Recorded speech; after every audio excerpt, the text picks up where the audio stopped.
Hello students, welcome to ట్యూట్. So చాలామంది students ఏఎల్పికి ఆల్రెడీ అప్లై చేసిన స్టూడెంట్స్ ప్రజెంట్ కన్ఫ్యూజన్లో ఉన్నారు. సో ఆల్రెడీ నేను ఒక ట్రేడ్కి అప్లై చేశాను, సో కానీ ఆ ట్రేడ్కి సంబంధించిన సిలబస్ నాకు తెలియదు, ఈ క్వశ్చన్ అడుగుతున్నారనమాట. సో గుర్తుపెట్టుకోండి, ట్రేడ్కి సంబంధించిన సిలబస్ మీకు ఎవరు చెప్పరు. సో మన యాప్లో ఆల్రెడీ మనకు ట్రేడ్కి సంబంధించిన క్లాసెస్ ఆల్రెడీ ఇస్తున్నాము. ఒకసారి సో ఫస్ట్ మీరు యాప్ డౌన్లోడ్ చేసుకునేసి వాటిలో మీరు చూడండి. ఓకే, సో ఏ ఫోల్డర్స్ ఉన్నాయి. ఓకే, సో 1 by 1 అన్ని క్లాసెస్ మేము అప్డేట్ చేస్తున్నాం అనమాట. ఆల్రెడీ ఎలక్ట్రీషియన్కి సంబంధించిన క్లాసెస్, ఓకే, సో ఎలక్ట్రీషియన్కి సంబంధించిన క్లాసెస్ ఆల్రెడీ మనము అప్డేట్ చేసామన్నమాట. So 1 by 1, okay, so folders ఒకసారి గమనించండి, ఏమేమి ఉన్నాయో మొత్తం మన సిలబస్లో ఉంది. ఓకే, సో అన్నీ కూడా టెక్నికల్కి సంబంధించిన సిలబస్ ఏదైతే ఉందో మీరు డైరెక్ట్గా ఎక్కడ పడితే అక్కడ నేర్చుకుంటానంటే కుదరదనమాట. మంచి ఎక్స్పర్ట్స్ దగ్గర నేర్చుకోండి. ఓకే, సో ఎవరైతే క్వాలిఫైడ్ పర్సన్స్ ఉంటారో వాళ్ళ దగ్గర మాత్రమే సో టెక్నికల్ సిలబస్ గురించి నేర్చుకోండి. నాన్ టెక్నికల్ మనము ఓన్గా ప్రిపేర్ అవ్వచ్చు, ఎవరైనా చెప్పినా ప్రిపేర్ అవ్వచ్చు, కానీ టెక్నికల్ అనేవి మనకు సో స్టాండర్డ్ అనేది కరెక్ట్గా ఉండాలి, అప్పుడైతేనే మనము క్వాలిఫై అవ్వచ్చు. ఓకే, సో మన క్లాసెస్ ద్వారా మినిమం 50 మార్క్స్ తెచ్చుకునే విధంగా మనము డిస్కస్ చేయడం జరుగుతుంది. అంటే 75లో 50 మార్క్స్. ఓకే, మనకు తెలుసు ఆల్రెడీ 27 మార్క్స్ మనం తెచ్చుకుంటే ఈ ట్రేడ్కి సంబంధించిన, ఓకే, సో CBT 2లో పార్ట్ బిలో ఉన్న ట్రేడ్కి సంబంధించిన సిలబస్లో మనము మినిమం 27 మార్క్స్ తెచ్చుకుంటేనే మనకు part A syllabus part A అనేది మనకు కౌంట్ అవుతుంది అనమాట. ఓకే, సో ఎలక్ట్రీషియన్, అలానే electronics mechanic. Okay, so electronics mechanic. Okay, so already మనము ఇవన్నీ ఇస్తున్నాం అనమాట. So electronics mechanic. So next మనం ఓపెన్ చేయేది fitter. Okay, so fitter open చేస్తాము. సో నెక్స్ట్ ఫిట్టర్ తర్వాత మనం ఓపెన్ చేసి motor vehicle mechanic. Okay, 1 by 1 అన్నీ కూడా మనము సో ఓపెన్ చేస్తున్నాం అనమాట. ఎవరైతే ఇంకా డౌన్లోడ్ చేసుకోలేదో సో డెఫినెట్గా సో మన app, okay, so GOVIDYA, okay, so ఈ యాప్ని డౌన్లోడ్ చేసుకునేసి సో దాంట్లో already 40% of. Okay, so RRB అనే మీరు కూపన్ కూడా అప్లై చేస్తారంటే 40% ఆఫ్ అనేది మనకు వస్తుంది.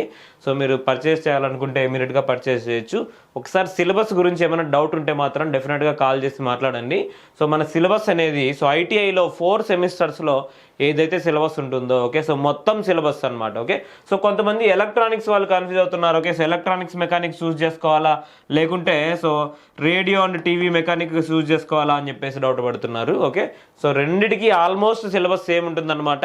సో ఒకవేళ మీరు radio and TV mechanic choose చేసుకుంటే మినిమం మీకు 35 నుంచి 40 మార్కులు తెచ్చుకునే ఛాన్సెస్ ఉన్నాయి. సో అలానే ఎలక్ట్రానిక్స్ మెకానిక్ అయితే ఒక 5 to 10 మార్క్స్ మీకు ఈజీగా తెచ్చుకునే దానికి ఛాన్సెస్ ఉన్నాయి. సో అందుకనే ఇంకా ఎవరైనా అప్లై చేయకుంటే సో ఎలక్ట్రానిక్స్ మెకానిక్కి అప్లై చేయండి. సో మన యాప్లో ఆల్రెడీ ఎలక్ట్రానిక్స్ మెకానిక్ కూడా మనము ప్రొవైడ్ చేయడం జరుగుతుంది. ఓకే, సో ఫస్ట్ తెలుసుకోండి. ఓకే, సో రీసెంట్గా సో ఒక స్టూడెంట్తో మాట్లాడితే ఏమడుతున్నారంటే మీకు ట్రేడ్ సిలబస్ తెలుసా అని అంటే ట్రేడ్ సిలబస్ ఏంటి అని అడుగుతున్నారు. ఓకే, సో ట్రేడ్ సిలబస్ ఏంటి? సో వితౌట్ మనకు ట్రేడ్ సిలబస్ తెలియకోకుండా నువ్వు ALP అవ్వాలనుకుంటే ఏ విధంగా అవుతావు? సో మనకు అయ్యే ఛాన్సెస్సే లేవు. ఓకే, సో ట్రేడ్ సిలబస్ నువ్వు సేఫ్టీ అంటే తెలియాలి, సేఫ్టీ రూల్స్ అండ్ రెగ్యులేషన్స్ తెలియాలి, ఫైర్ అండ్ ఫైర్ ఎక్స్టింగ్విష్ గురించి తెలియాలి. ఓకే, సో నువ్వు ఎక్కడన్నా వర్క్ చేస్తున్నావు అంటే సేఫ్టీ సైన్స్ గురించి తెలియాలి, బేసిక్ టూల్స్ తెలియాలి, ఇవన్నీ కూడా ఉంటాయన్నమాట. ఓకే, దీంతో పాటు నెక్స్ట్ మన ట్రేడ్కి సంబంధించిన సో కామన్ సిలబస్ అనేది కూడా ఉంటుంది మనకు. ఓకే, సో 1 by 1 ట్రేడ్స్ ఎవరైతే ఉన్నారో సో డౌన్లోడ్ చేసుకునేసి సో దానికి సంబంధించిన సిలబస్ గురించి క్లారిటీ పొందండి. సో మీకు ఒకవేళ డౌట్ ఉంటే నాకు కాల్ చేయండి, మీరు డిస్కస్ చేయండి. ఓకే, సో నా నెంబర్ ఇక్కడ మెన్షన్ చేస్తున్నాను, 8143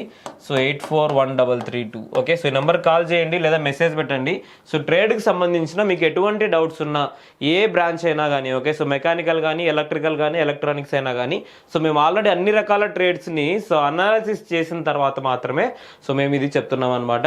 సో మంచి ట్రేడ్ సెలెక్ట్ చేసుకుంటేనే మనము ఈజీగా క్వాలిఫై అయ్యేదానికి ఛాన్సెస్ ఉంటాయి. ఓకే, సో లేకుంటే పార్ట్ ఏలో మీరు ఎక్కువ మార్క్స్ తెచ్చుకున్నా కానీ పార్ట్ బిలో మీకు 26 మార్క్స్ వచ్చినా కానీ మీరు ఫెయిల్ అయిపోయినట్టే. ఓకే, సో ఎనీవే సో దీని గురించి ఎటువంటి డౌట్స్ ఉంటే మీరు డెఫినెట్గా కాల్ చేయండి, మనం మాట్లాడదాం, దాని తర్వాత మీరు తీసుకోవచ్చు. Okay, so all the best, thank you so much.